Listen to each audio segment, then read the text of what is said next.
Euzubillahimineşşeytanirracim. Bismillahirrahmanirrahim. Elhamdülillahi Rabbil alemin. Esselatu vesselamu ala Resulina Muhammedin ve ala alihi ve sahbihi ecmain.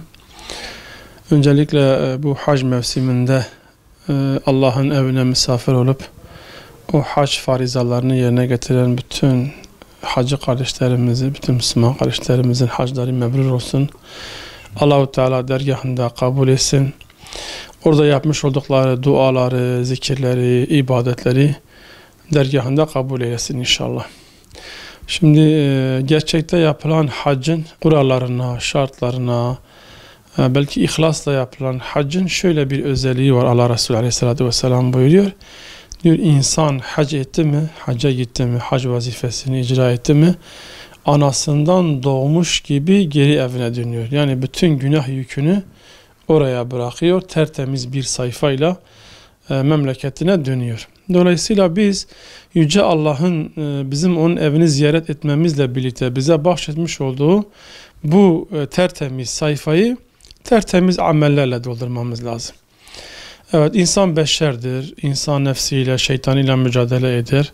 Mutlaka insan belki hatalarla, günahlarla iştigal edebilir, fakat özellikle de oraya gidip günah yükümüzü oraya döktükten sonra memleketimize döndüğümüzde o haccın mahiyetini, haccın önemini, haccın mesajını da anlayacak şuurda dönüş yapmamız gerekiyor.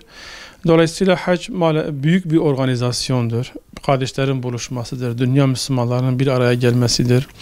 Hac bir nevi mahşerin bir provasıdır. İnsanlar özellikle ihrama girerek dünya hayatının, dünya zinetinin, dünya süsünün tüm güzelliklerinden sıyrıldığı anlardır. Özellikle ihramın böyle bir mesajı var.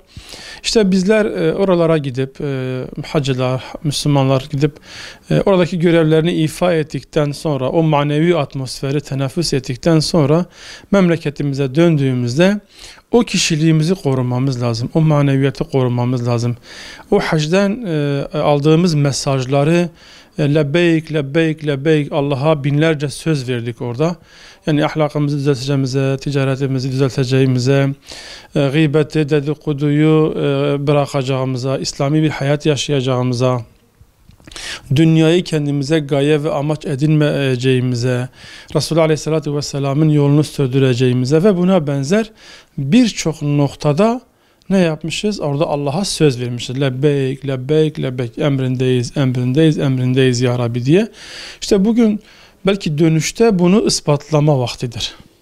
Eğer bir insan hacdan geldikten sonra o haccın maneviyatı üzerinde yoksa, tekrar eski hayatına, eski amellerine, eski günahlarına, eski hatalarına, eski kusurlarına dönüyorsa, o zaman hacdan gereği gibi istifade etmemiş, hac onda bir tesir bırakmamış, o tavaflar onda bir eser bırakmamış, sayılar, Safa ve Merve arasındaki say ona bir tesir bırakmamış, Hz. İbrahim'i, Hz. Resulullah Aleyhisselatü Vesselam'ı, Safa'yı, Merve'yi, Hira'yı, Sevr'i anlamamış demektir, Arafat'ı anlamamış demektir. Onun için hacdan dönen kardeşlerimiz özellikle iki noktaya dikkat etmeleri gerekiyor. Bunlardan bir tanesi, orada dünya Müslümanları bir araya geliyor. Kardeşlik bağlarının en güçlü olduğu, kardeşlik duygularının en güçlü olduğu bir mekandan geliyor. Sadece kendi mahallesinde, kendi ilinde, ilçesinde değil, tüm dünya Müslümanlarının iman bağıyla bir ara bağlandığı ve bir araya geldiği bir yerdir o hac mevsimi, hac mekanı. Dolayısıyla orada ciddi bir İslami kardeşlik ruhuyla mezhebi, meşrebi, ırkı, dili ne olursa olsun orada iman bağıyla bir araya gelen kardeşlik vardır ki Allah-u Teala innemel mu'minu ihvetun. Orada geldiğimizde dahi bizim bu kardeşlik ruhumuzu korumamız lazım.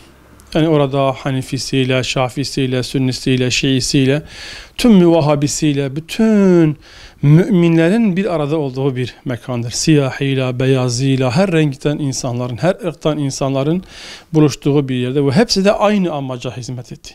Hepsi aynı kıbleye yöndü, hepsi aynı Arafat'a çıktı, hepsi aynı Müzdelife'ye çıktı. Safa Merve arasında aynı sa'iler yapıldı.